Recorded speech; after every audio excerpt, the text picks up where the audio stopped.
Everyone. My name is Carrie, and I'll be your captain and storyteller on board the Ariel. For your safety, please remain seated, keeping your hands, arms, feet, and legs inside the boat throughout the voyage. And parents, please supervise your children. Now, while most people journey to enchanted worlds through the pages of a book, those who visit in person often find the way to be magical, or even menacing. But not to worry, although it looks like we're passing through Monstro, the giant whale that swallowed Pinocchio, we're really being transported to a magical place called Storybook Land.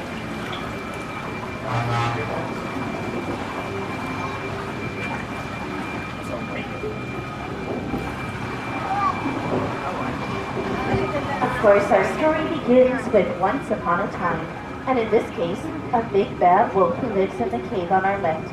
He's always after the three little pigs.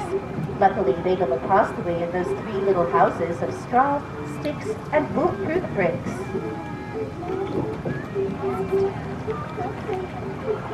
But then our story takes a strange turn, for just around the corner is the quaint English village that's home to Alice. One golden afternoon, she followed a white rabbit down the rabbit hole into Wonderland, where everything became curiouser and curiouser. In fact, Storybook Land is full of fantastic places, like London Park on our right, over which Wendy, John, and Michael Darling first flew with Peter Pan and Tinkerbell on their way to Neverland, where you never ever have to grow up. And places like Agrabah, a city of mystery and enchantment, where a street rat named Aladdin bumped into Princess Jasmine in the marketplace and stole her heart.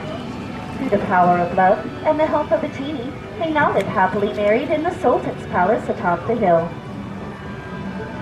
These magical places of Storybook Land are where love shines, like the twinkling lights in the archways above us, the same ones Aladdin and Jasmine soared over, sideways, and under on a magic carpet ride to a whole new world. But while all good stories are full of love and light, they have their dark places too, like the Cave of Wonders just ahead. Its treasure bears a curse that can only be lifted by the genie of the lamp. Legend has it whoever frees the genie will be granted 3 wishes. What would you wish for?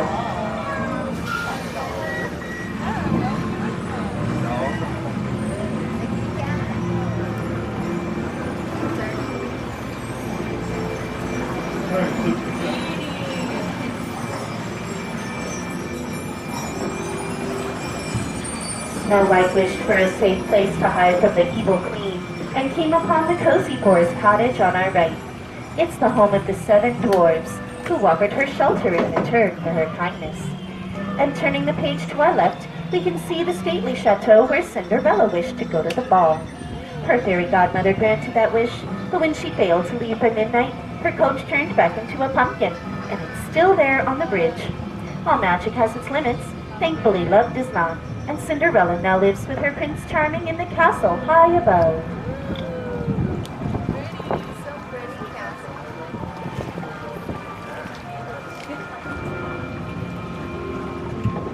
A dream is a wish your heart makes. Some dream of happily ever after, while others dream of drifting off to sleep on hills of quilted flowers, like the ones on our left, inspired by the 1933 Silly Symphony cartoon, Lullaby Land. That's the magic of a bedtime story. Magic is everywhere in Storybook Land, even in the plants and trees, which are kept small through the enchantment of Tinkerbell. Much like the Lost Boys of Neverland, they'll never grow up. That's just part of what made this place a favorite of master storyteller Walt Disney, and continues to inspire storytellers today.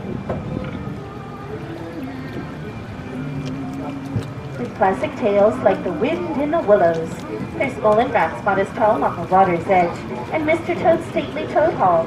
But sorry folks, J. Thaddeus Toad isn't home right now. He's in Fantasyland on a wild ride to nowhere in particular. Stories of magic like that of Arendelle beneath the frozen mountains. You can see the ice palace atop the fjord where Queen Elsa fled for fear of hurting someone, but her sister Princess Anna refused to let her go, and that act of true love saved them both. In the Alpine village ahead, the woodcarver Geppetto wished upon a star for his puppet to become a real boy, and after Pinocchio saved him from Monstro, the Blue Fairy granted that wish. Oh, I almost forgot Wandering Oaken's trading post in Sauna.